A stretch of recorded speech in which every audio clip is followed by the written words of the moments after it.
ವೀಕ್ಷಕರೇ, ಟ್ರೇಡರ್ಸ್ ಚಾನೆಲ್ಗೆ ಸ್ವಾಗತ. ನಾನು ಸಂತೋಷ್. ವೀಕ್ಷಕರೇ, ಈ ಒಂದು ವಿಡಿಯೋದಲ್ಲಿ ನಾನು ನಿಮಗೆ 915 ಟ್ರೇಡ್ ಏನು ವೆಬ್ಸೈಟ್ ಇದೆ ಅಲ್ವಾ, ಸೊ ಅದೊಂದು ಡಾಟಾ ಯೂಸ್ ಮಾಡಿಕೊಂಡು ಒನ್ ಸೈಡ್ ಮೂವ್ ಈ ಒಂದು ಟ್ರೇಡಿಂಗ್ ರೂಲ್ ನ ಹೇಗೆ ಯೂಸ್ ಮಾಡ್ಬೋದು, ಏನೆಲ್ಲ ಕ್ರೈಟೇರಿಯಾ ಇರ್ತವೆ ಒನ್ ಸೈಡ್ ರೂಲ್ ಮಾಡಕ್ಕೆ, ಏನ್ ಕ್ರೈಟೇರಿಯಾ ಇರ್ತವೆ ಅನ್ನೋದನ್ನ ತಿಳಿಸ್ಕೊಡ್ತೀನಿ. ವಿಡಿಯೋನ ಸಂಪೂರ್ಣ ಮಾಡಿ ನೋಡಿ. ಈಗ ವೆಬ್ಸೈಟ್ ಇವಾಡ, ಇದು 915 ಟ್ರೇಡ್ ವೆಬ್ಸೈಟ್. ನೀವು ಏನ್ ನೋಡ್ತಾ ಇದೀರಲ್ಲ, ಇದು 915 trade website. Okay, live market ಅಲ್ಲಿ ನೋಡೋಣ. ಈಗ ಫಾರ್ ಎಕ್ಸಾಂಪಲ್ ಇವತ್ತು ನಾನು ವಿಡಿಯೋ ಮಾಡ್ತಿರೋದು 16/6/2025 ಮಾಡ್ತಾ ಇದ್ದೀನಿ. ಅರೌಂಡ್ 1:15 ಮಾಡ್ತಾ ಇದ್ದೀನಿ ಸರ್, ಮಧ್ಯಾಹ್ನ. ಓಕೆ, ಸೊ ಈ ಲೈವ್ ಮಾರ್ಕೆಟ್ ಅಲ್ಲಿ ಡಾಟಾ ಹೆಂಗ್ ಬರುತ್ತೆ ತೋರಿಸ್ತೀನಿ ಫಸ್ಟ್. ನೋಡಿ, ಇದು ಲೈವ್ ಮಾರ್ಕೆಟ್ ಡಾಟಾ. ಈ ಲೈವ್ ಮಾರ್ಕೆಟ್ ಡಾಟಾದಲ್ಲಿ ನಿಮಗೆ ಇಲ್ಲಿ ನೋಡಿ, ಇಲ್ಲಿ ಒಂದು ಚಾರ್ಟ್ ಬರುತ್ತೆ, ಇಲ್ಲೊಂದು ಚಾರ್ಟ್ ಬರುತ್ತೆ, ಇಲ್ಲೊಂದು ಚಾರ್ಟ್ ಬರುತ್ತೆ, ಇಲ್ಲೊಂದು ಚಾರ್ಟ್. ಇದು ನಿಫ್ಟಿ ಸ್ಪಾಟ್, ಇದು ನಿಫ್ಟಿ ಫ್ಯೂಚರ್, ಇದು ನಿಮ್ಗೆ ಒಂದು ಟ್ರೆಂಡ್ ಲೈನ್ ಒಂದು ಚಾರ್ಟ್ ಬರುತ್ತೆ. ಇಲ್ಲಿ ಸ್ಟ್ರೈಕ್ ಪ್ರೈಸ್, ಸೆಲ್ಲರ್ ವ್ಯಾಲ್ಯೂಮ್ ಅಂತ ಬರುತ್ತೆ ಈ ಚಾರ್ಟ್. ಓಕೆ, ಸೊ ಇದು ಪ್ರತಿ 1 ನಿಮಿಷಕ್ಕೆ ಅಂದ್ರೆ ನೋಡಿ, ಈಗ 1 ಗಂಟೆ 32 ನಿಮಿಷ ಆಯ್ತಲ್ಲ, ಈ 1 ಗಂಟೆ 33 ಕ್ಲೋಸ್ ಆಗುತ್ತಲ್ಲ, ಈ ಕ್ಯಾಂಡಲ್ ಕ್ಲೋಸ್ ಆದ ತಕ್ಷಣ ಇದು ಅಪ್ಡೇಟ್ ಆಗುತ್ತೆ. ಪ್ರತಿ ನಿಮಿಷಕ್ಕೂ 1 ನಿಮಿಷ ಕ್ಲೋಸ್ ಆದ ತಕ್ಷಣ ನಿಮ್ಗೆ ಅಪ್ಡೇಟ್ ಆಗುತ್ತೆ. ಸೊ ನಿಮ್ಗೆ ಡಿಲೇ ಇರಲ್ಲ ಇದರಲ್ಲಿ. ಓಕೆ, ಸೊ ಇವತ್ತಿನ ವಿಡಿಯೋ ಏನು, ಒನ್ ಸೈಡೆಡ್ ಮೂವ್ ಅಂತ ಇರುತ್ತೆ. ಸೊ ಈ ಒನ್ ಸೈಡೆಡ್ ಮೂವ್ ಅಂತ ನಾವು ಹೆಂಗೆ ಐಡೆಂಟಿಫೈ ಮಾಡ್ತೀವಿ ಅಂದ್ರೆ, ಇಲ್ಲಿ ಇಂಪಾರ್ಟೆಂಟ್ ನಾವು ಆ ಒನ್ ಸೈಡ್ ಮೂವ್ ಅಲ್ಲಿ ಈ ಚಾರ್ಟ್ ನ ನೋಡ್ಬೇಕಾಗತ್ತೆ. ಇದು 4ನೇ ಚಾರ್ಟ್ ಇದೆಲ್ಲ, ಈ ಚಾರ್ಟ್ ಅಲ್ಲಿ ನೋಡ್ಬೇಕಾಗತ್ತೆ. ಈ ಚಾರ್ಟ್ ಅಲ್ಲಿ ಇಲ್ಲಿ ನೋಡಿ, ಹೈ ಲೋ ಅಂತ ಇಲ್ಲಿ ಬರುತ್ತೆ ಎಂಡ್ ಅಲ್ಲಿ. ಓಕೆ, ಸೊ ಅದನ್ನ ನೀವು ಆನ್ ಮಾಡ್ಕೊಳ್ಳಿ. ಸ್ವಲ್ಪ ಮೊಬೈಲ್ ಮಾಡೋದು ಕಷ್ಟ ಅನ್ಸುತ್ತೆ, ಟ್ರೈ ಮಾಡಿ ಆಯ್ತಾ. ಮೊಬೈಲ್ ಅಲ್ಲಿ ಮಾಡೋರು ಏನ್ ಮಾಡ್ತೀರಿ ಅಂದ್ರೆ, ನಿಮ್ಮ ಮೊಬೈಲ್ ಡೆಸ್ಕ್ಟಾಪ್ ಹೋಗಿ ಡೆಸ್ಕ್ಟಾಪ್ ಪೋರ್ಷನ್ ಅಂತ ಬರುತ್ತೆ, ಅದನ್ನ ಯೂಸ್ ಮಾಡ್ಕೊಳ್ಳಿ, ಬರುತ್ತೆ. ಕ್ರೋಮ್ ನ ಡೆಸ್ಕ್ಟಾಪ್ ಸೈಟ್ ಅಲ್ಲಿ ನಾವು ನೋಡ್ಬೋದು. ಅದನ್ನ ಹೆಂಗೆ ಅಂತ ನೋಡ್ಕೊಂಡು ನೀವು ಅದ್ರಲ್ಲಿ ಯೂಸ್ ಮಾಡಿ, ಚೆನ್ನಾಗಿ ಅರ್ಥ ಆಗುತ್ತೆ ಸ್ವಲ್ಪ. ಸೊ ಈ ಚಾರ್ಟ್ ಬಹಳ ಇಂಪಾರ್ಟೆಂಟ್ ಆಗುತ್ತೆ. ನೋಡಿ, ಇಲ್ಲಿ ಕಾಣ್ತಾ ಇದೆ ನಿಮಗೆ ಒಂದು ATM ಸ್ಟ್ರೈಕ್ ಅಂತ ಇರುತ್ತೆ. ಒಂದು ATM ಇರುತ್ತೆ, ATM ಪ್ರೈಸ್ ಇರುತ್ತಲ್ಲ ಅದು. ಫಾರ್ ಎಕ್ಸಾಂಪಲ್ ಈಗ ಮಾರ್ಕೆಟ್ ನಡೀತಿರೋದು ಇಲ್ಲಿ ನಡೀತಿದೆ 24,943 ನಡೀತಾ ಇದೆ. ಸೊ 24,950 ಅನ್ನೋದು ಏನಾಗುತ್ತೆ, ಎಟ್ ದ ಮನಿ ಆಗುತ್ತೆ. ಸೊ ಎಟ್ ದ ಮನಿ ಆಗುತ್ತೆ. ಓಕೆನಾ, ಇಲ್ಲಿ ನೋಡಿ 24,950. ಅದ್ರ ನಂತರ ಮೇಲ್ ನೋಡಿ, ಇಲ್ಲಿ ಮೇಲಿನಿದೆ 25,000 ಇದೆ, 25,50, 25,100, 25,150, 200 ಇದೆ. ಅದೇ ರೀತಿ ಕೆಳಭಾಗದಲ್ಲಿ ನೋಡಿ 24,900, 850, 800, 750, 700. ಈ ತರ ಎಟ್ ದ ಮನಿಯಿಂದ ಮೇಲೆ ಐ ಸ್ಟ್ರೈಕ್ ಪ್ರೈಸ್, ಕೆಳಗಡೆ ಐ ಸ್ಟ್ರೈಕ್ ಡಾಟಾ ತೋರಿಸ್ತಾರೆ. ಸೊ ಈ ಒನ್ ಸೈಡ್ ಮೂವ್ ಅಂತ ಹೇಳ್ತೀವಲ್ಲ, ಈ ಒನ್ ಸೈಡ್ ಮೂವ್ ನೋಡ್ಬೇಕು ಅಂದ್ರೆ, ಈ ಒನ್ ಸೈಡ್ ಮೂವ್ ನಿಮ್ಗೆ ಪ್ರತಿ ದಿವಸನೂ ಸಿಗಲ್ಲ. ಒನ್ ಸೈಡ್ ಮೂವ್ ಪ್ರತಿ ದಿವಸನೂ ಸಿಗಲ್ಲ. ಓಕೆ, ಸೊ ಸಿಕ್ಕಾಗ ನಾವೇನ್ ಮಾಡ್ಬೇಕು, ಇದನ್ನ ಒಂದು ಯೂಸ್ ಮಾಡ್ಕೋಬೇಕಷ್ಟೇ. ಸೊ ಹೇಗೆ ಅಂದ್ರೆ, ಇಲ್ಲಿ ನೋಡಿ, ಈ at the money strike price ಮೇಲೆ ಮತ್ತೆ ಕೆಳಗೆ ಏನಾಗುತ್ತೆ, ಕಾಲಲ್ಲಿ ಸಿ ನ ಸೆಲ್ ಮಾಡಿದ್ದಾರೆ ಅಥವಾ ಪಿ ನ ಸೆಲ್ ಮಾಡಿದ್ದಾರೆ ಅಂದ್ರೆ, ಇನ್ನೊಂದ್ಸಲ ರಿಪೀಟ್ ಮಾಡ್ತೀನಿ, ಎಟ್ ದ ಮನಿಯಿಂದ ಮೇಲೆ ITM. ಓಕೆ, ಎರಡು ITM ಆಗ್ತಾವ. ಉದಾಹರಣೆ ITM ಹೆಂಗಾಗ್ತವೆ ನೋಡೋಣ. ಇದು ಪುಟ್ ಆಪ್ಷನ್ ITM ಆಗುತ್ತೆ, ಕಾಲ್ ಆಪ್ಷನ್ ITM ಆಗುತ್ತೆ. ಓಕೆನಾ, ಸೊ ಹಾಗೆ ನೀವೇನು ತಲೆ ಕೆಡಿಸ್ಕೋಬೇಡಿ. ಈ 24,950 ಏನು ಎಟ್ ದ ಮನಿ ಇರುತ್ತೆ, ಮೇಲ್ಭಾಗದಲ್ಲಿ ಮತ್ತೆ ಕೆಳಭಾಗದಲ್ಲಿ ಇಲ್ಲಿ ನಿಮಗೆ ಇಲ್ಲಿ ಈ ಗ್ರೀನ್ ರೆಡ್ ಕಾಣುತ್ತಲ್ವಾ, ಇಲ್ಲೂ ಗ್ರೀನ್ ಇರುತ್ತೆ, ಇಲ್ಲೂ ಗ್ರೀನ್ ಇರುತ್ತೆ, ಅಥವಾ ಇಲ್ಲೂ ರೆಡ್ ಇರುತ್ತೆ ಫುಲ್, ಇಲ್ಲೂ ರೆಡ್ ಇರುತ್ತೆ ಫುಲ್. ಸೊ ಆ ತರ ಒಂದು ಮೂಮೆಂಟಮ್ ಅಲ್ಲಿ ಇದ್ದಾಗ ನಾವೇನಂತೀವಿ, ನಾವು ಅದನ್ನ ಒನ್ ಸೈಡ್ ಮೂವ್ ಅಂತ ಅಂತೀವಿ. ಸೊ ಇಲ್ಲಿ ನೋಡಿ, ಇಲ್ಲಿ ಇವ್ರದಲ್ಲಿ ಒಂದು ಹಿಸ್ಟ್ರಿ ಚಾರ್ಟ್ ಅಂತ ಬರುತ್ತೆ. ಸೊ ಇದನ್ನ ಫಸ್ಟ್ ಫ್ರೀಯಾಗಿ ನೀವು ಯೂಸ್ ಮಾಡ್ಕೋಬಹುದು. ಇದಕ್ಕೆ ಸಬ್ಸ್ಕ್ರಿಪ್ಷನ್ ತಗೊಳ್ಳೋ ಅವಶ್ಯಕತೆ ಇಲ್ಲ. ಅದು ಹಿಸ್ಟ್ರಿ ಚಾರ್ಟ್ ನೋಡಕ್ಕೆ ಜಸ್ಟ್ ಇದ್ರ ಮೇಲೆ ಹೋಗಿ ಇಂಡೆಕ್ಸ್ ವ್ಯೂ ಅಂತ ಹೋಗಿ, ಇಲ್ಲಿ ಡೇಟ್ ಬರುತ್ತೆ, ಸೆಲೆಕ್ಟ್ ಮಾಡ್ಕೊಳ್ಳಿ. ಉದಾಹರಣೆಗೆ 12 ಜೂನ್ ಎಕ್ಸಾಂಪಲ್ ಕೊಡ್ತೀನಿ, ಸುಮ್ಮನೆ ಎಕ್ಸಾಂಪಲ್ ಕೊಡ್ತೀನಿ. ಓಕೆ, 12 ಜೂನ್ ಒಂದು ಎಕ್ಸಾಂಪಲ್ ತಗೋಣ. ಇಲ್ಲಿ ಬನ್ನಿ, 4ನೇ ಚಾರ್ಟ್ ಇಂಪಾರ್ಟೆಂಟ್. ಇದರಲ್ಲಿ 4ನೇ ಚಾರ್ಟ್ ಇಂಪಾರ್ಟೆಂಟ್ ಆಗುತ್ತೆ. ಓಕೆ, ಸೊ ಇದನ್ನ ಫಸ್ಟ್ 9:15 ಮಾರ್ಕೆಟ್ ಓಪನ್ ಆಗುತ್ತಲ್ಲ, 9:15 ನೋಡಿ, ಇಲ್ಲಿ 25,150 ಎಟ್ ದ ಮನಿ ಇದೆ. ಮೇಲೆ ನೋಡಿ, ಕೆಳಗಡೆ ನೋಡಿ, ಇಲ್ಲಿ ಏನಾಗಿದೆ, ಇಲ್ಲಿ ನೋಡಿ, ಇಲ್ಲೂ ಸಹಿತ ರೆಡ್ ಇದ್ದಾನೆ, ಇಲ್ಲೂ ಸಹಿತ ರೆಡ್ ಇದ್ದಾನೆ ಎಟ್ ದ ಮನಿಯಿಂದ. ಬಟ್ ಇಲ್ಲಿ ಗ್ರೀನ್ ಇದ್ದಾನೆ. ಬಟ್ ನಮಗೆ ಕಂಟಿನ್ಯೂ ಫಸ್ಟ್ ಏನ್ ಸ್ಟ್ರೈಕ್ ಪ್ರೈಸ್ ಇದೆ ನೋಡಿ, ಇಲ್ಲಿ ರೆಡ್ ಇದ್ದಾನೆ, ಇಲ್ಲಿ ರೆಡ್ ಇದ್ದಾನೆ. ಅದ್ರ ಅರ್ಥ ನೋಡಿ, ಇದನ್ನ ಮೇಲೆ ಕ್ಲಿಕ್ ಮಾಡಿದ್ರೆ ನಿಮಗೆ ಈ ಒಂದು ಸ್ಟ್ರೈಕ್ ಪ್ರೈಸ್ ಅಲ್ಲಿ ಅಂದ್ರೆ 25,200 ಸ್ಟ್ರೈಕ್ ಪ್ರೈಸ್ ಅಲ್ಲಿ ಕಾಲ್ ಆಪ್ಷನ್ ನ ಸೆಲ್ ಮಾಡಿದ್ದಾರೆ, ಮತ್ತೆ ಪುಟ್ ಆಪ್ಷನ್ ನ ಕಡಿಮೆ ಸೆಲ್ ಮಾಡಿದ್ದಾರೆ. ಇಲ್ಲಿ 25,200 ಸಿ ನ ಜಾಸ್ತಿ ಸೆಲ್ ಮಾಡಿದ್ದಾರೆ, ಪಿ ನ ಸ್ವಲ್ಪ ಕಡಿಮೆ ಸೆಲ್ ಮಾಡಿದ್ದಾರೆ. ಓಕೆ, ಅದೇ ರೀತಿ ಇಲ್ಲಿ ನೋಡಿ ಈ ಒಂದು ಸ್ಟ್ರೈಕ್ ಪ್ರೈಸ್ 25,100 ಸ್ಟ್ರೈಕ್ ಪ್ರೈಸ್ ಅಲ್ಲಿ 25,100 ಸಹಿತ 25,100 ಸಹಿತ ಕಾಲ್ ಜಾಸ್ತಿ ವಾಪಸ್ ವ್ಯಾಲ್ಯೂಮ್ ಇದೆ ಕಂಪೇರ್ ಟು ಪುಟ್ ಅಲ್ಲಿ. ಯಾವಾಗ ಈ ತರ ಆಗುತ್ತೆ ಅಂದ್ರೆ ಯಾವಾಗ ಮಾರ್ಕೆಟ್ ಒಂದು ಡೌನ್ ಸೈಡ್ ಬರುತ್ತೆ, ನಮ್ಗೆ ಇದು ಒನ್ ಸೈಡ್ ಮೂವ್ಮೆಂಟ್ ಅಂತ ಗೊತ್ತಾಗುತ್ತೆ. ಒನ್ ಸೈಡ್ ಮೂವ್ಮೆಂಟ್ ಏನು, ಡೌನ್ ಸೈಡ್ ಬರಬೇಕು. ಒನ್ ಸೈಡ್ ಮೂವ್ಮೆಂಟ್ ಏನು, ಇದು ಡೌನ್ ಸೈಡ್ ಬರುತ್ತೆ ಮಾರ್ಕೆಟ್. ಬಟ್ ನೋಡಿ ಅವತ್ತು ಏನಾಯ್ತು, ಮಾರ್ಕೆಟ್ ಅಪ್ ಸೈಡ್ ಹೋಗ್ತಾನೆ. ಇಲ್ಲಿ ನೀವು ಸಮಾಧಾನದಿಂದ ವೇಟ್ ಮಾಡಬೇಕು. ಇಲ್ಲಿ ನಿಮಗೆ ಈ ಆಲ್ಫಾ ಟ್ರೆಂಡ್ ಅಂತ ಒಂದು ಬರುತ್ತೆ ಇದು. ಓಕೆ, ಇದು ನಿಮಗೆ ಏನಾಗಬೇಕು ಅಂದ್ರೆ ಚೇಂಜಸ್ ಆಗಬೇಕು. ನೋಡಿ ಇಲ್ಲಿ ಕಾಣ್ತಾ ಇದೆ, ಇದು ನಿಮಗೆ 9:15 ಇಲ್ಲಿದ್ದಾನೆ. ನಮಗೇನು ನಮ್ಮ ವ್ಯೂ ಏನು, ಮಾರ್ಕೆಟ್ ಡೌನ್ ಸೈಡ್ ಬರ್ಬೇಕು ಅಂತ ಇದೆ ವ್ಯೂ. ಯಾಕೆಂದ್ರೆ ಒನ್ ಸೈಡ್ ಮೂವ್ ಇಲ್ಲಿ ಕಾಲ್ ಕಡೆ ITM ಕಾಲ್ ನ ಸೆಲ್ ಮಾಡಿದ್ದಾರೆ, ಅದೇ ರೀತಿ OTM ಸಹಿತ ಕಾಲ್ ನ ಸೆಲ್ ಮಾಡಿದ್ದಾರೆ. ಯಾವಾಗ ಸೆಲ್ ಮಾಡ್ತಾರೆ ಈ ತರ, ಮಾರ್ಕೆಟ್ ನ ಡೌನ್ ಸೈಡ್ ಬರಬೇಕು. ತಕ್ಷಣ ಎಂಟ್ರಿ ಮಾಡಲ್ಲ, ನಾವು ವೇಟ್ ಮಾಡ್ತೀವಿ.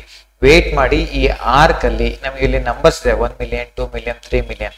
ಯಾವುದೋ ಒಂದು ಲೆವೆಲ್ ಇಂದ ಅದು ರಿವರ್ಸಲ್ ಬರ ಸ್ಟಾರ್ಟ್ ಆಗುತ್ತೆ. ನಾವು ಅಲ್ಲಿ ಏನ್ ಮಾಡ್ತೀವಿ, ಪುಟ್ ಆಪ್ಷನ್ ನ ಬೈ ಮಾಡ್ಕೊಂತೀವಿ. ಇದು ಆಪ್ಷನ್ ಬೈಯರ್ಸ್ಗೆ ನಾವು ವೇಟ್ ಮಾಡ್ಬೇಕು. ಆ ಒಂದು ಸಿಚುವೇಶನ್ ಬರುತ್ತಾ ಅಂತ ವೇಟ್ ಮಾಡ್ಬೇಕು. ಸೊ ಇದಕ್ಕೂ ಹಿಂದೆ ಯಾವಾಗ ಬಂದಿದೆ ಅಂತ ಹೇಳ್ತೀನಿ ನೋಡಿ. ಹಿಂದ್ಗಡೆ ಬಂದಿರೋದು ನಮಗೆ 1 ಏಪ್ರಿಲ್ ಬಂದಿದೆ. 1 ಏಪ್ರಿಲ್ ನೋಡಿ ತೋರಿಸ್ತೀನಿ. 1 ಏಪ್ರಿಲ್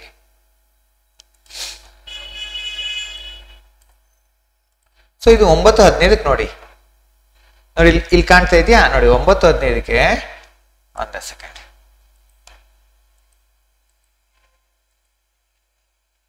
ನೋಡಿ.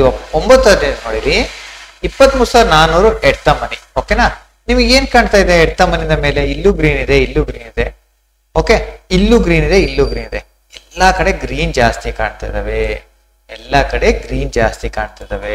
ಏನದ್ರ ಮೇಲೆ ಕ್ಲಿಕ್ ಮಾಡಿದಾಗ ಆ ಒಂದು ನೀವು ಯಾವ್ದಾರ ಒಂದು ಸ್ಟ್ರೈಕ್ ಪ್ರೈಸ್ ಮೇಲೆ ಸುಮ್ನೆ ನಿಮಗೆ ಕ್ರಸರ್ ಹೋಯ್ತಾರೆ ಅಂದ್ರೆ, ಅಥವಾ ಅದ್ರ ಮೇಲೆ ಕ್ಲಿಕ್ ಮಾಡಿದ್ರೆ ನಿಮ್ಗೆ ಗೊತ್ತಾಗುತ್ತೆ ಏನ್ ಬರುತ್ತೆ ಡಾಟಾ ಅಲ್ಲಿ ಅಂದ್ರೆ. ಪುಟ್ ಆಪ್ಷನ್ ನ 232 ಸೆಲ್ ಇದೆ. ಪುಟ್ ಆಪ್ಷನ್ ನ 232 ಇದೆ. 232 ಪುಟ್ ಆಪ್ಷನ್ ಸೆಲ್ ಮಾಡಿದ್ದಾರೆ. ಕಾಲ್ ಆಪ್ಷನ್ 71. ಸುಮ್ನೆ ಅಬ್ಸರ್ವ್ ಮಾಡಿ, 232 ಜನ ಪುಟ್ ಆಪ್ಷನ್ ಸೆಲ್ ಮಾಡಿದ್ದಾರೆ, 71 ಜನ ಕಾಲ್ ಆಪ್ಷನ್ ಸೆಲ್ ಮಾಡಿದ್ದಾರೆ. ಜಾಸ್ತಿ ಸೆಲ್ ಮಾಡ್ತಾರೆ ಯಾರು? ಪುಟ್ ಆಪ್ಷನ್. ಯಾವಾಗ ಸೆಲ್ ಮಾಡ್ತಾರೆ? ಮಾರ್ಕೆಟ್ ಮೇಲ್ ಹೋಗುತ್ತೆ ಅಂತ ಗೊತ್ತಾದಾಗ. ಸೊ ಅದನ್ನ ನಾವೇನ್ ಮಾಡ್ತೀವಿ ಈಗ ನೋಡಿ, ಇಲ್ಲಿ ನಮಗೆ ಆಲ್ರೆಡಿ ಮೇಲ್ ಹೋಗ್ಬೇಕು ಅಂತ ಗೊತ್ತಿದೆ ಮಾರ್ಕೆಟ್. ಸೊ ಆಲ್ರೆಡಿ ಇಲ್ಲಿ ನೋಡಿ, ಇಲ್ಲಿಂದ ನಮ್ಗೆ ಎಂಟ್ರಿ 9:27 ನಮ್ದು ಎಂಟ್ರಿ ಆಗುತ್ತೆ. ಯಾಕೆ? ನಮ್ಗೆ ಈ ಲೈನ್ ಅಲ್ಲಿ ಇಲ್ಲಿ ನಮ್ಗೆ ಏನಾಗಬೇಕು, 1 ಮಿಲಿಯನ್, 2 ಮಿಲಿಯನ್, 3 ಮಿಲಿಯನ್, ಅಕಸ್ಮಾತ್ 1 ಮಿಲಿಯನ್ ದಾಟ್ಬೇಕು. ಫಸ್ಟ್ ಅದು ದಾಟ್ಬೇಕು. ನಾವು ಇಲ್ಲಿ ಎಂಟ್ರಿ ಮಾಡ್ಕೊಂತೀವಿ. ಯಾವಾಗ ಅದು ರಿವರ್ಸಲ್ ಮತ್ತೆ ಇಲ್ಲಿ ಬರುತ್ತೆ, ಇಲ್ಲಿ ಎಕ್ಸಿಟ್ ಮಾಡ್ಕೊಂತೀವಿ. ಸೊ ಈ ರೀತಿಯಾಗಿ ನೀವು ಏನ್ ಮಾಡ್ಬೋದು, ಒನ್ ಸೈಡೆಡ್ ಮೂಮೆಂಟಮ್. ಸೊ ಇನ್ನೊಂದೆರಡು ಎಕ್ಸಾಂಪಲ್ ಕೊಡ್ತೇನೆ. ಸೊ ಇದೇ ರೀತಿ 3ನೇ ಏಪ್ರಿಲ್ಗೂ ಸಹಿತ ಬಂದಿದೆ. ದಿನ ಬರಲ್ಲ ಇದು, ನಿಮಗೆ ಬಂದ ಯಾವಾಗ ಅವಕಾಶ ಸಿಗುತ್ತೆ ಅವಾಗ ಟ್ರೇಡ್ ಮಾಡಿ. ಓಕೆ, ಇದೊಂದ್ರ ಮೇಲೆ ಡಿಸೈಡ್ ಮಾಡಬೇಡಿ. ಬರೀ ನಾವು ಒನ್ ಸೈಡೆಡ್ ಮೂಮೆಂಟಮ್ ಮಾಡ್ಕೊಂತೀನಿ ಮಾಡ್ಕೋಬೇಡಿ. ಇದು ದಿನ ಬರಲ್ಲ ನಿಮಗೆ, ಬಂದ್ ದಿವಸ ಅವಕಾಶ ಯೂಸ್ ಮಾಡ್ಕೊಳ್ಳಿ. ನೋಡಿ 3rd ಏಪ್ರಿಲ್ಗೆ ಒಂದೇ ಸೆಕೆಂಡ್. 3rd ಏಪ್ರಿಲ್ ನೋಡಿ, 3rd ಏಪ್ರಿಲ್ ಸಹಿತ ನೋಡಿ, ಇಲ್ಲೂ ಗ್ರೀನ್ ಇದೆ, ಬಟ್ ಇಲ್ಲಿ ರೆಡ್ ಇದ್ದಾನೆ. ಈ ತರ ರೆಡ್ ಇದ್ದಾಗ ಏನಾಗುತ್ತೆ ಗೊತ್ತಾ? ಈ ಸಿಂಪಲ್ ಆಗಿ ನೀವು ಅರ್ಥ ಮಾಡ್ಕೊಳ್ಳಿ. ಈ ತರ ಇದ್ದಾಗ ಏನ್ ಗೊತ್ತಾ ಸಮಸ್ಯೆ? ಈ ರೆಡ್ ಎಲ್ಲಿ ಬಂದೆ ನೋಡಿ, 23,300. ಅಂದ್ರೆ ನಿಮ್ಗೊಂದು ರೇಂಜ್ ಗೊತ್ತಾಗ್ಬಿಡುತ್ತೆ. 23,300 ಮಾರ್ಕೆಟ್ ಮೇಲ್ ಹೋಗಲ್ಲ. ಅದೇ ರೀತಿ ಕೆಳಗಡೆ 23,200 ಕೆಳಗಡೆ ಮಾರ್ಕೆಟ್ ಬೀಳಲ್ಲ ಅಂತ ಗೊತ್ತಾಗ್ಬಿಡ್ತು. ಅವತ್ತಿನ ದಿವಸ ಪೂರ್ತಿ ನೋಡಿ ಮಾರ್ಕೆಟ್ ಏನಾಗಿದೆ ಅಂತ. ವೆರಿ ಫಸ್ಟ್ ಕ್ಯಾಂಡಲ್ ನಿಮ್ಗೆ ಗೊತ್ತಾಗ್ಬಿಡುತ್ತೆ ರೇಂಜ್. ಆಮೇಲೆ ಚೇಂಜ್ ಆಗುತ್ತೆ, ನೋ ಇಶ್ಯೂ. ನೋಡಿ 23,200 ಇಲ್ಲಿದ್ದಾನೆ, 23,300 ಎಕ್ಸಾಕ್ಟ್ 300 ರಿವರ್ಸಲ್ ಬಂದ. ಆಯ್ತಾ, ಈಗ ನಾವು ಎಂಟ್ರಿ ಮಾಡಬೇಕು. ಎಂಟ್ರಿ ಮಾಡಕ್ಕೇನು ಸಿಂಪಲ್, ಇಲ್ಲಿ ಬನ್ನಿ, ಇಲ್ಲಿ ನೋಡಿ ಆಲ್ಫಾ ಆರ್ಕ್ ಅಂತ ನಮ್ದು ಏನ್ ಇಂಡಿಕೇಟರ್ ಇರುತ್ತೆ ಅಲ್ಲಿ 1.1 ಮಿಲಿಯನ್ ದಾಟ್ಬೇಕು. ಫಸ್ಟ್ ದಾಟ ತಕ್ಷಣ ನೀವು ಅಲ್ಲಿ ಆರಾಮ್ಸೆ ಎಂಟ್ರಿ ಮಾಡ್ಕೊಳ್ಳಿ. ಇಲ್ಲೆಲ್ಲೋ ಒಂದು ರಿವರ್ಸಲ್ ಬರುತ್ತೆ, ಅಲ್ಲಿ ಎಕ್ಸಿಟ್ ಮಾಡ್ಕೊಳ್ಳಿ. ಓಕೆ, ಇಲ್ಲಪ್ಪ ನನ್ಗೆ ಇದು ಒನ್ ಸೈಡೆಡ್ ಬೇಡ, ನಿಮ್ಗೆ ಇಲ್ಲಿ ಮಾಡ್ಬೇಕು ಅಂದ್ರೆ ಇದೊಂದೇ ಸಾಕು. ನಿಮ್ಗೆ ಡೈಲಿ ಸಿಗ್ತಾ ಹೋಗುತ್ತೆ, ಇದು ಡೈಲಿ ಸಿಗುತ್ತೆ. ನಾನು ಹೇಳಿದ್ದು ಒನ್ ಸೈಡ್. ಫಸ್ಟ್ ನೋಡಿ ಮಾರ್ಕೆಟ್ ಓಪನ್ ಆದ ತಕ್ಷಣ 9:15 ಅಲ್ಲಿ ಸಿಗ್ತಾ ಇದೆಯಾ ನಿಮಗೆ ಒನ್ ಸೈಡೆಡ್, ಒಂದು ಗ್ಯಾರಂಟಿಯಲ್ಲಿ ಕುತ್ಕೋಬಹುದು. ಇನ್ನೊಂದು 23 ಏಪ್ರಿಲ್ ಅಲ್ಲಿದೆ. 23 ಏಪ್ರಿಲ್ ಓಕೆನಾ, ನೋಡೋಣ ಒಂದ್ ಸೆಕೆಂಡ್. 23 ಏಪ್ರಿಲ್ ಅಲ್ಲಿ ಒನ್ ಸೈಡೆಡ್ ಏನಾಗಿದೆ ಅಂತ ನೋಡೋಣ. ನೋಡಿ 23 ಏಪ್ರಿಲ್ ಅಲ್ಲಿ ಒಂದು ಸೆಕೆಂಡ್. ನೋಡಿ 24,300 ಎಟ್ ದ ಮನಿ ಇದೆ. ಎಟ್ ದ ಮನಿಲೂ ರೆಡ್ ಇದೆ, ಇಲ್ಲೂ ರೆಡ್ ಇದೆ, ಇಲ್ಲೂ ರೆಡ್ ಇದೆ. ಬಟ್ ಇಲ್ಲಿ ಗ್ರೀನ್ ಇದ್ದಾನೆ. ಯಾವುದು 24,250 ಅಂದ್ರೆ 24,250 ಪುಟ್ನ ಜಾಸ್ತಿ ಸೇಲ್ ಮಾಡಿದ್ದಾರೆ. ಅಂದ್ರೆ 24,200 ಒಂದು ರೇಂಜ್ ಸಿಕ್ತು 24,200ವರೆಗೂ. ಬಟ್ ಇಲ್ಲಿ ನೋಡಿ, ಇಲ್ಲಿ ಎಟ್ ದ ಮನಿಯಲ್ಲಿ 24,300 ಸೇಲ್ ಮಾಡಿದ್ದಾರೆ. ಈವನ್ OTM ಗಳಲ್ಲಿ ನೋಡಿ, OTM ಗಳಲ್ಲಿ ಸಹಿತ 350 ಇಲ್ಲಿ ಸೇಲ್ ಮಾಡಿದ್ದಾರೆ. ಇಲ್ಲಿ ಕಂಪೇರ್ ಮಾಡಿ ನೀವು, ಇಲ್ಲೆಷ್ಟು ಏನಿದಾವೆ ಜಾಸ್ತಿ ಸೇಲ್ ಮಾಡಿದ್ದಾರೆ, ಕಾಲ್ ಕಡೆ ಎಷ್ಟು ಜಾಸ್ತಿ ಮಾಡಿದ್ದಾರೆ, ಪುಟ್ ಇದೊಂದು ಸೇಲ್ ಮಾಡಿದ್ದಾರೆ. ರೈಟ್. ಸೊ ಹಾಗೆ ನಾವು ಆರಾಮ್ಸೆ ಏನ್ ಮಾಡ್ಬೋದು, ಈಗ ನಮಗೆ ಗೊತ್ತಾಯ್ತು ಮಾರ್ಕೆಟ್ ಬೀಳ್ತಾನೆ ಅಂತ ಗೊತ್ತಾಯ್ತು. ಸೊ ದಟ್ ನಾವೇನ್ ಮಾಡ್ತೀವಿ, ಇಲ್ಲಿ ನಮ್ಮ ಆಲ್ಫಾ ಆರ್ಕ್ ಅಲ್ಲಿ ಏನ್ ಮಾಡ್ತೀವಿ ಅಂದ್ರೆ 1 ಮಿಲಿಯನ್ ದಾಟ್ಬೇಕಾದ ಕ್ಯಾಡೆ ಬರ್ಬೇಕು. ನೋಡಿ ಇಲ್ಲಿ ಬಂದ, ಎಷ್ಟು ಗಂಟೆ ಬಂದ, 9:30 ಬಂದ. ಸೊ 9:30 ಎಟ್ ದ ಮನಿ ಆದ್ರೆ 24,300, 9:30. ಸೊ ನೀವೇನ್ ಮಾಡ್ತೀರಾ, ಪುಟ್ ಆಪ್ಷನ್ ಬೈ ಮಾಡ್ತೀರಾ. ನೋಡಿ 9:30 ನೀವು ಪುಟ್ ಆಪ್ಷನ್ ಬೈ ಮಾಡಿದ್ರೆ ಅವತ್ತಿನ ಪ್ರೈಸ್ ಬಂದ್ಬಿಟ್ಟು ನಿಮಗೆ 87 ರೂಪಾಯಿ ಇದೆ. ಹೈ 114 ಹೋಗೇನೆ. ಮತ್ತೆ ಕೆರಡೆ ಬಂದು ನಿಮಗೆ 87ರಿಂದ 60 ಬಂದಾನೆ. ನೀವು ತಲೆ ಕೆಸ್ಕೊಬೇಡಿ, ರಿವರ್ಸ್ ಆಗೋವರೆಗೂ ವೇಟ್ ಮಾಡ್ಬೇಕು. ನೋಡಿ 201 ರೂಪಾಯಿವರೆಗೂ ಹೋಗಿದ್ದಾನೆ. ಸ್ಟಾಪ್ ಲಾಸ್ ಹೆಂಗ್ ಇಟ್ಕೋಬೇಕು, ಸ್ಟಾಪ್ ಲಾಸ್ ಸಹಿತ ಇಷ್ಟೇ ನೋಡಿ. ಈ ನಮ್ಮ ಆಲ್ಫಾ ರ್ಯಾಂಕ್ ಅಲ್ಲಿ ಇಲ್ಲಿ 2 ಬಂದಿತ್ತಲ್ವಾ, ನೆಕ್ಸ್ಟ್ ಯಾವ್ದೋ ಒಂದ್ ಕಡೆ ಯಾವ್ದೋ ಒಂದು ಮೇಜರ್ ಈ ತರ 4, 5, 6 ಈ ತರ ಇರ್ತಾರೆ. ಅಲ್ಲಿಂದ ಮಾರ್ಕೆಟ್ ಈ ತರ ರಿವರ್ಸ್ ಬರ್ತಾನೆ. ಆ ರಿವರ್ಸ್ ಬಂದಾಗ ಎಕ್ಸಿಟ್ ಮಾಡ್ಕೊಳ್ಳಿ ಅಷ್ಟೇ. ಸೊ ಈ ರೀತಿ ನಾವೇನ್ ಮಾಡ್ತೀವಿ, ಒನ್ ಸೈಡ್ ಮೂವ್ಮೆಂಟ್ ನಾವು ಕ್ಯಾಚ್ ಮಾಡಬಹುದು. ದಿನ ಸಿಗಲ್ಲ, ಬಟ್ ನಿಮ್ಮ ಹತ್ರ ಈಗ ಒಂದು ಈ 4th ಇತ್ತು ಅಂದ್ರೆ ನೀವೇನಾರ ಸಬ್ಸ್ಕ್ರಿಪ್ಷನ್ ತಗೊಂಡಿದ್ರೆ ಅಂದ್ರೆ ಅವಕಾಶಗಳು ಸಿಗ್ತಾ ಇರ್ತವೆ. ಯಾವಾಗೂ ಮಾರ್ನಿಂಗ್ ಸಿಗ್ಲಿಲ್ಲ ಅಂದ್ರೆ ಒಂದ್ಸಲ ಮಧ್ಯಾಹ್ನ ಮೇಲೆ ಸಿಗೋ ಚಾನ್ಸಸ್ ಇರ್ತವೆ. ಉದಾಹರಣೆಗೆ ಇಲ್ಲಿ ನೋಡಿ, ಈಗ ಲೈವ್ ಮಾರ್ಕೆಟ್ ನೋಡ್ತಾ ಇದೀರಾ. ನೋಡಿ ಇಲ್ಲಿ ನೋಡಿ, ಈಗ ನೀವು ನೋಡಿ ಮಾರ್ಕೆಟ್ ಇಲ್ಲಿ ನಡೀತಿದ್ದಾನೆ. 24,950 ಇಲ್ಲಿದೆ. ಇಲ್ಲಿ ನೋಡಿ ಕೆರಡೆ 24,900, 800, 750. ಇವೆಲ್ಲ ಏನು, ಇವೆಲ್ಲ ಪುಟ್ ಆಪ್ಷನ್ ಅಲ್ಲಿ ಎಷ್ಟು ಬಿಲ್ಡಪ್ ಆಗಿದೆ ನೋಡಿ ಕಳಿ. ಬಟ್ ಕಾಲ್ ಆಪ್ಷನ್ಸ್ ಅಲ್ಲಿ ನೋಡಿ ಇಲ್ಲ. ಸೊ ಇದು ಅರ್ಥ ಏನು, ಮಾರ್ಕೆಟ್ ಇನ್ನು ಮೇಲೆ ಹೋಗ್ತಾನೆ ಅಂತ ನಮ್ಗೆ ಇಲ್ಲಿ ಡಿಸೈಡ್ ಆಗುತ್ತೆ. ಅರ್ಥ ಆಯ್ತಾ? ಸೊ ಒಂದು ಅಬ್ಸರ್ವೇಷನ್ ಮಾಡಿ, ಒನ್ ಸೈಡ್ ಮೂವ್ಮೆಂಟ್ ನ ಟ್ರೈ ಮಾಡಿ. ದಿನ ಸಿಗಲ್ಲ, ಸಿಕ್ಕಾಗ ಉಪಯೋಗ ಮಾಡ್ಕೊಳ್ಳಿ. ಓಕೆನಾ? Okay, thank you.